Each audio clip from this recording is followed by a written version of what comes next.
Bueno, buenas noches. Estamos aquí presentando Pedí Ventanilla y el cristal voló. Es la segunda exposición del ciclo Una antropología de la emergencia.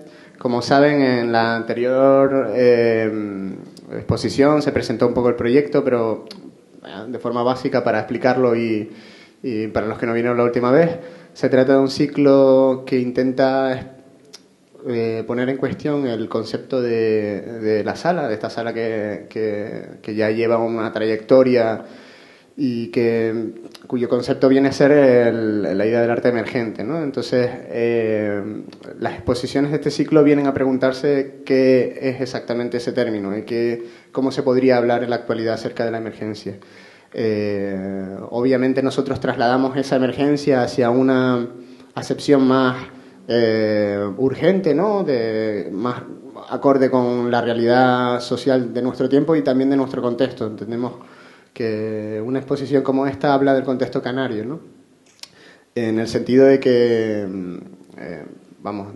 habla digamos de los problemas culturales, artísticos que vive un grupo de artistas dentro de las islas y fuera de ellas, pero no está abordado únicamente desde el punto de la obra, sino, digamos, del punto de su experiencia, ¿no?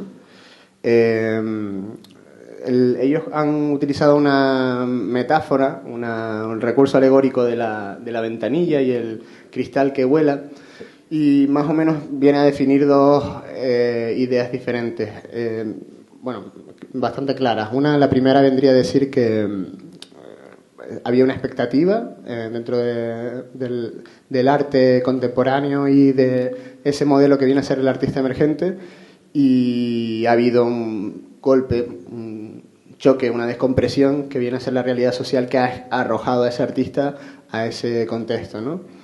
En ese sentido se encaja con la segunda idea de la exposición, que los tres son pintores.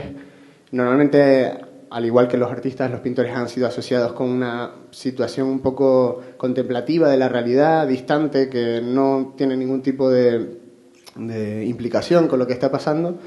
Y en el caso de ellos ha habido una ruptura entre esa mirada desde las alturas totalmente alejada y vamos, la descompresión de una realidad social.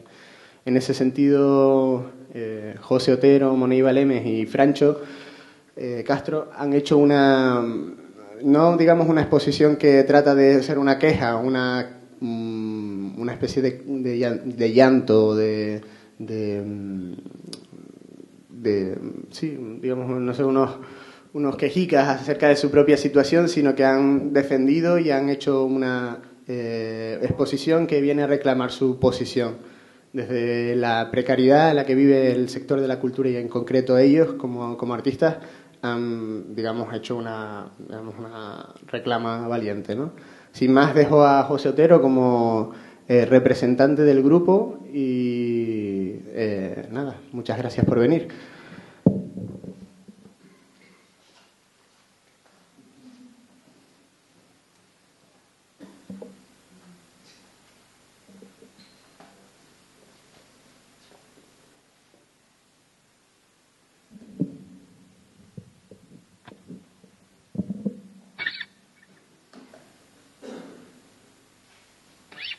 Bueno, muchísimas gracias a todos. Bienvenidos a esta exposición, a la inauguración de esta exposición, cuyo título es Pedí Ventanilla y el cristal voló. En primer lugar, quisiera agradecerle al TEA por habernos apoyado durante toda la gestación de esta exposición y durante el montaje. En segundo lugar, quiero agradecerle a Néstor Delgado por habernos incluido en su proyecto para Área 60 de este año, que se titula Una antropología de la emergencia. Y en tercer lugar, quiero agradecerle a mis compañeros de exposición, que son Moneyball Lemes y Francisco Castro, que hoy han tenido la majadera idea de designarme portavoz en esta presentación. Yo quisiera hoy hablar un poco de nuestra exposición sin referirme a ella directamente. No quiero hacerles esta noche un desmenuzado interpretativo de cuáles son sus temas, de cuáles son las metáforas que se plantean, sino que quisiera hablarles un poco del contexto previo en el cual nosotros levantamos esta exposición, cuáles son los pilares que conforman el terreno sobre el cual planteamos lo que está en la sala. Bien, esta presentación de contexto la articulo en 4 ideas. La primera de ellas tiene que ver con el modelo cultural, la segunda tiene que ver con el precio y el valor de la obra de arte, la tercera tiene que ver con la condición del artista y la cuarta ya se refiere directamente a la idea que viene trabajando Néstor en su comisariado, que es la idea de la emergencia. Para no alargarnos más de la cuenta, comienzo ya con la primera idea, que es la cuestión del modelo cultural. Como ustedes saben, Estados Unidos es probablemente el principal motor del arte contemporáneo a nivel mundial desde hace ya bastantes décadas, y sin embargo Estados Unidos es un país que carece de Ministerio de Cultura. Digamos que toda la producción de arte contemporáneo que se hace en Estados Unidos, sin ser yo un experto, ni mucho menos de la política interna en materia cultural de este país, es una producción que está fuertemente encadenada al libre mercado y al mercado liberal o neoliberal, como lo quieran llamar, mientras que en Europa, en España y en Canarias estamos mucho más vinculados a una idea de modelo cultural subvencionado o subsidiario, si ustedes quieren ponerlo en estas palabras. Esto quiere decir que en Europa quizás tenemos una idea de que el bien cultural, diciéndolo un poco de manera imprecisa, es una suerte de bien inmaterial que hay que apoyar financieramente, aunque sea incluso a fondo perdido, aunque la inversión salga deficitaria, porque estamos hablando de valores universales, de valores que se van a transmitir en el tiempo y que no pueden ser dejados de la mano libre del mercado, de esa mano invisible del mercado que todo lo regula aparentemente. Bueno, ya desde antes del año 2008 estábamos viendo que estaba empezando a surgir un cambio de modelo en España, en Europa y especialmente en Canarias, que va de un modelo de subsidiario a un modelo de libre mercado. Entonces, ahora mismo nos encontramos en un espacio bastante incómodo que, como dice la expresión, el viejo modelo no termina de morir y el nuevo modelo no termina de nacer.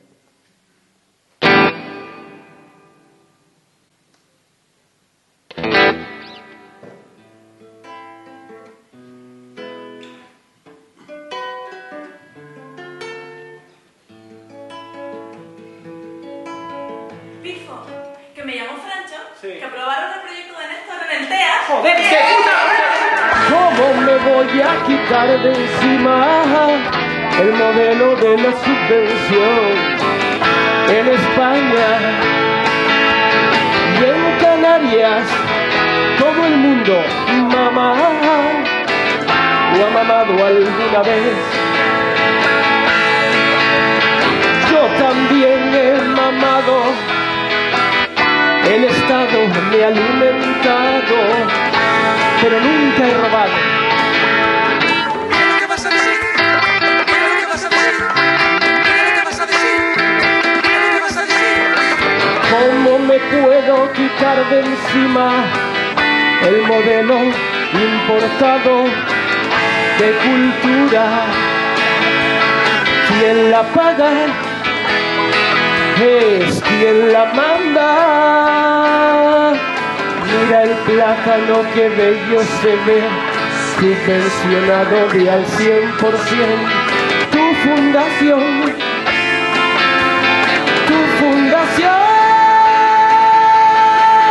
Mira lo que vas a decir.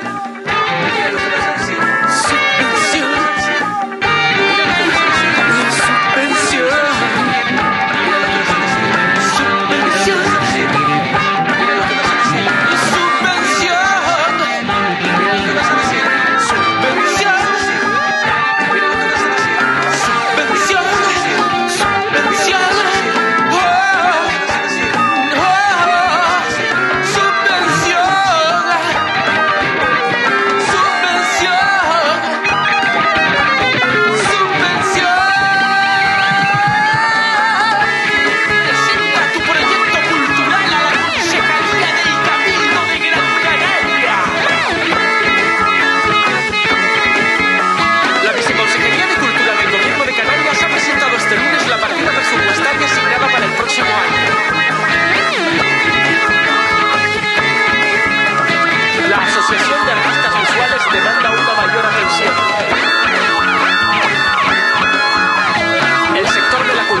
consejera, señora concejal.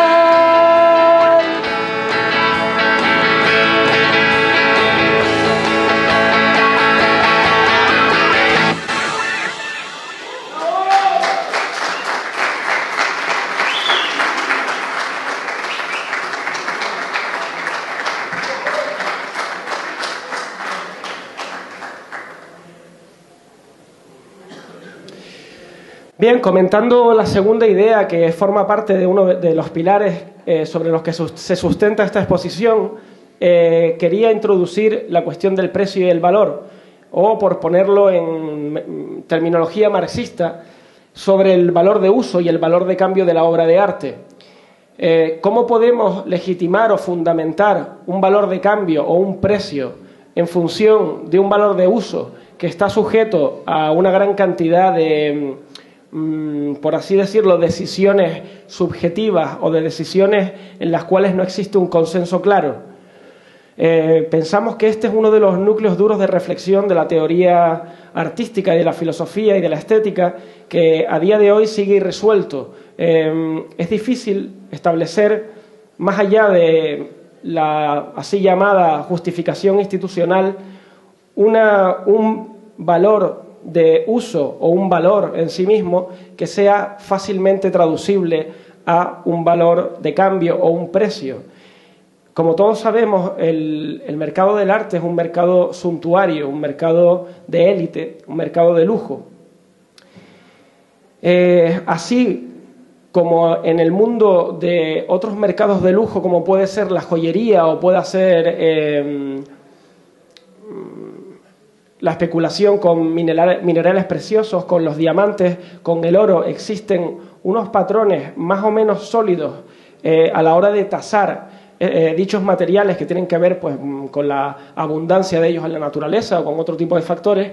Es cierto que en la obra de arte existe una falta de rigor a la hora de establecer fundamentos serios que hagan que la obra de arte pueda mantenerse durante mucho tiempo como un valor de cambio estable.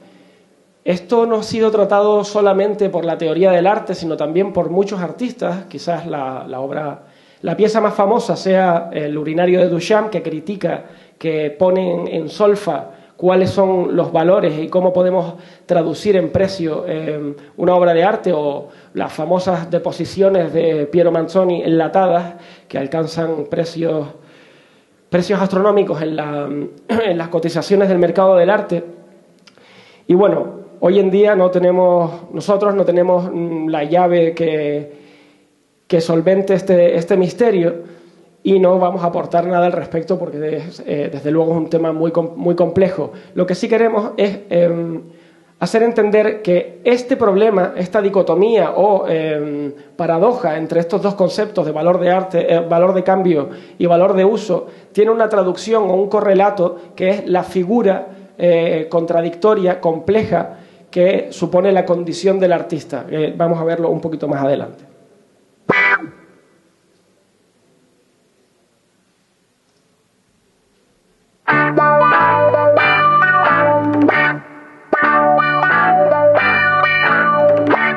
Mira, que sepas que existe el valor, que no te atormente la imaginación. La gente que dice que el precio es lo mismo que el valor, que el valor, que el valor. Se entiende que hay diferencias entre las más bellas materias, y si he decidido comprar el sol o pagar por tu corazón.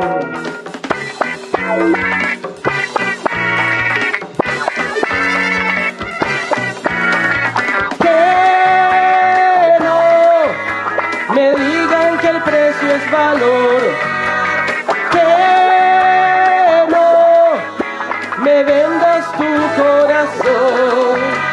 El precio es valor, no el precio es valor, no el precio es valor, no el precio es valor, no el precio es valor, no el precio es valor, no el precio es valor, no el precio es valor, no el precio es valor, no vale, no el precio es valor. Baco, arco, basel, arte fiera, fiat di Armory Show. Y a mí qué coño me importa si vendes muy caro, si vendes montón. Cabra en salsa, pata asada y cervecita y un poco de ron. Esas sí son las cositas que siempre me compro y me gustan un montón. Que no me digan que el precio es valor. Que no me vendas tu corazón. Y yo me pregunto hoy si esto se puede cambiar, siempre mirando hacia el mal y aceptando lo que hay. Y yo siento un deseo profundo de poder vivir de esto sin tener que vender nada, nada.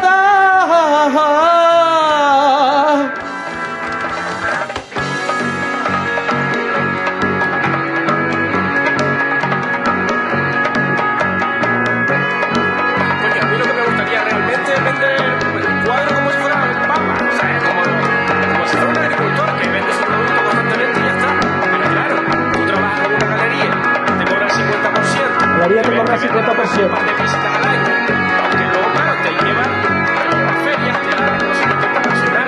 La galería te da visibilidad. No vas a tener reconocimiento internacional en el mercadillo. Entonces, claro,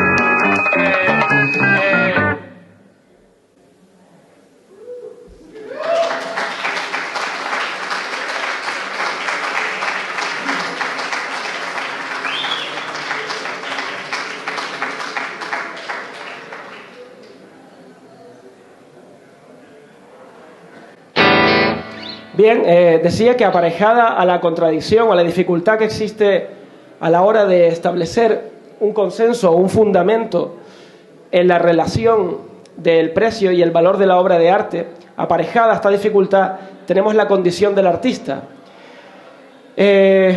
Quizás tendríamos que exceptuar aquí al propio gremio de los artistas y a los trabajadores de la cultura que tienen en el día a día un contacto directo con los quehaceres artísticos y que entienden las dinámicas que están implícitas en ella, pero pensamos que en la mayoría del grupo social existe un consenso o un quórum de lo que un artista es, de lo que un artista significa para el mundo.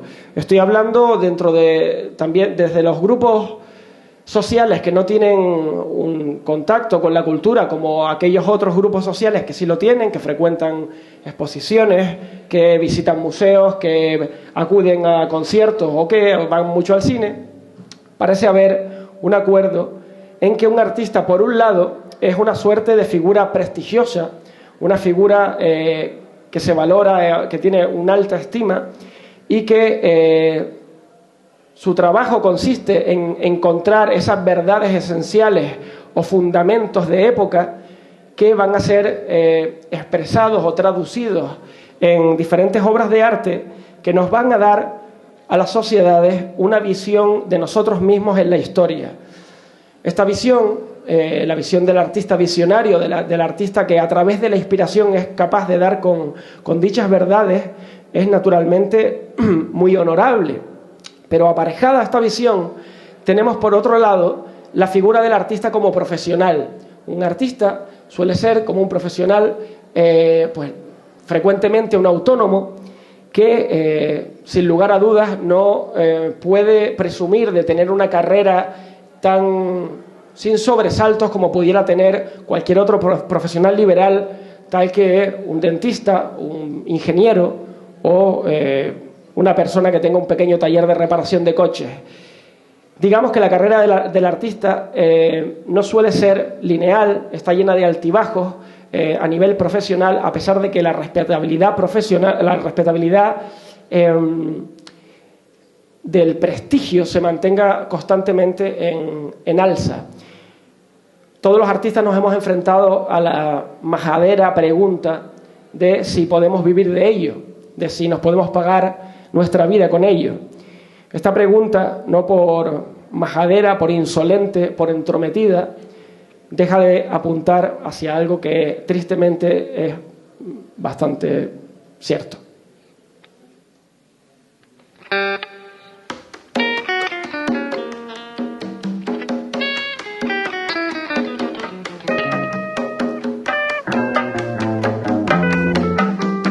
Voy a sacar outside todo lo que hay inside.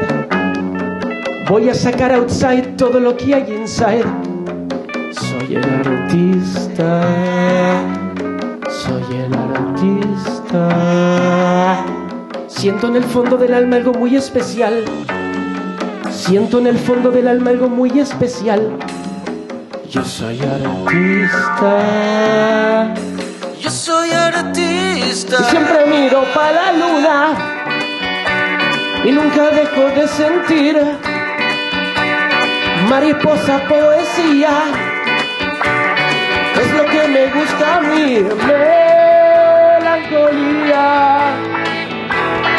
Siempre soy muy sincero y me siento especial.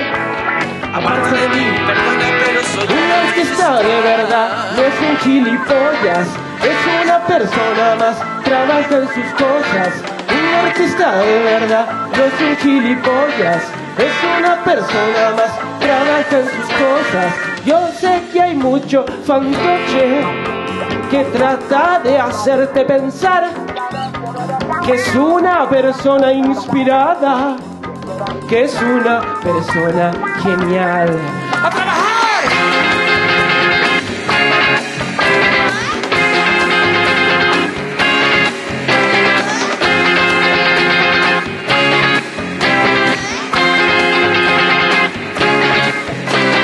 Genio inspirado, ser iluminado es ya tanto lo que he oído decir. No paga la renta ni caga mierda, con 4 brochazos cobra un montón. No es un engaño, se llama don. Portón de mi vida. Un artista de verdad, no es un gilipollas, es una persona más, trabaja en sus cosas. Un artista de verdad, no es un gilipollas, es una persona más, trabaja en sus cosas.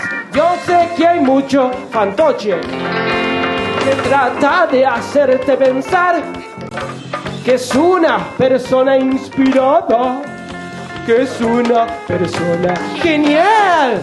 ¡A trabajar!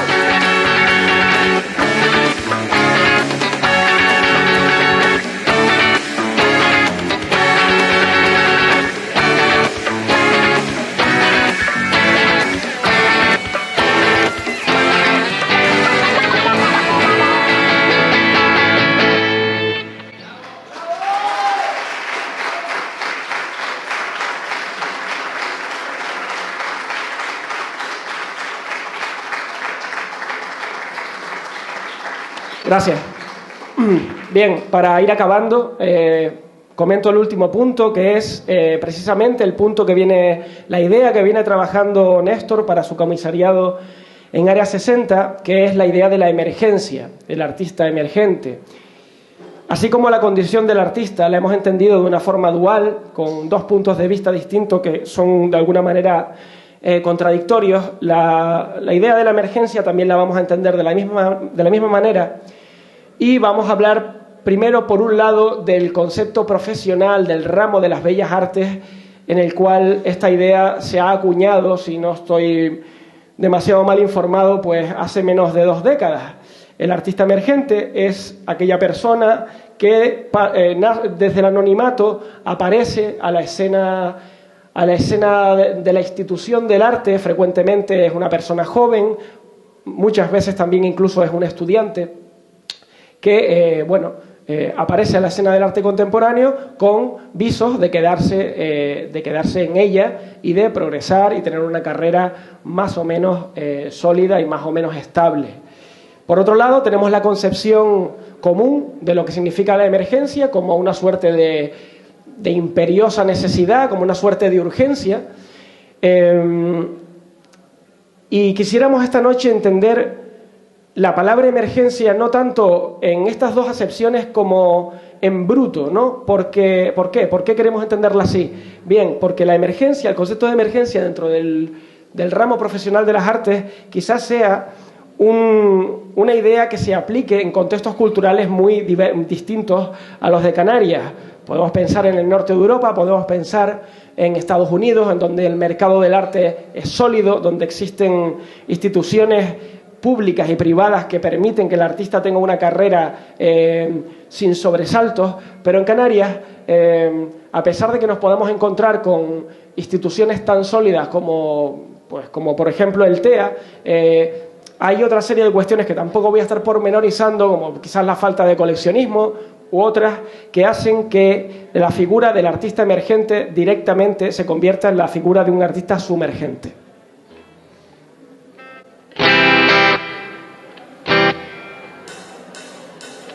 Emerger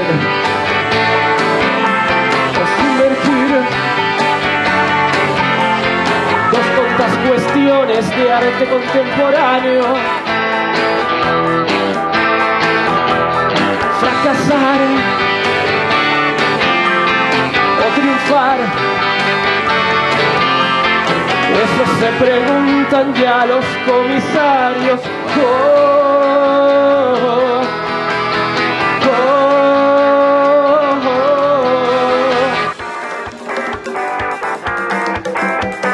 No vender, depender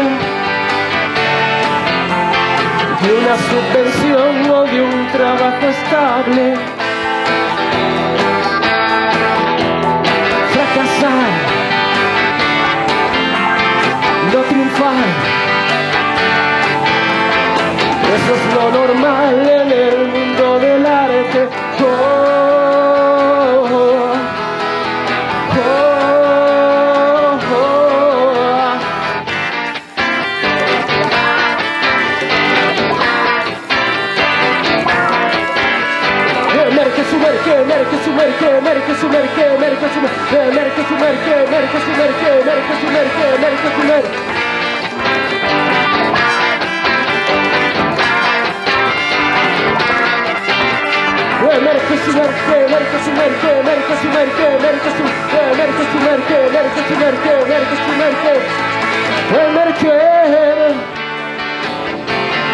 Está guay. Crea y todos a comprar. Sumergir, fracasar, toda tu carrera no vas a triunfar.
Que no tengo más, no hay más ideas que comentar y conceptos. No hay más Pero ¿quieren oír una canción normal? Una canción normal, sin nada detrás, sin nada que... Una canción sin mucho que aportar.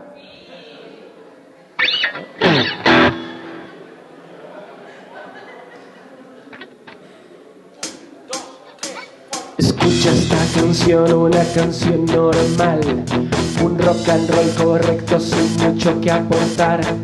No es original pero tampoco está mal, una canción sencilla, una canción normal. Ya me encuentro harto de tanto aberrar, te traigo un ritmo estándar poco particular. Así tú lo disfrutas sin tener que pensar. Una canción sencilla, una canción normal. Canción normal, con su estribillo. Canción normal, te tiene que gustar, te tiene que gustar. Canción normal, con su estribillo. Canción normal, no busca apasionarte, solo quiere agradar.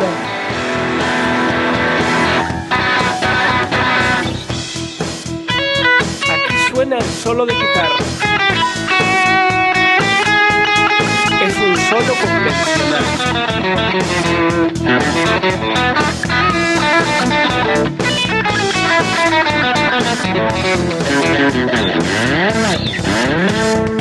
Estoy muy consciente de que puedo aburrir, de que este blues barato poco te ha de decir, pero es que a mí tu gusto me da un poco igual, porque lo mío es cantarle a la normalidad. Innovar es siempre una tarea vital, sea ya en la música o en otra actividad, pero es que esa ambición es la que falló aquí, porque lo mío es cantarle a la normalidad. Canción normal, con su estribillo. Canción normal, te tiene que gustar, te tiene que gustar.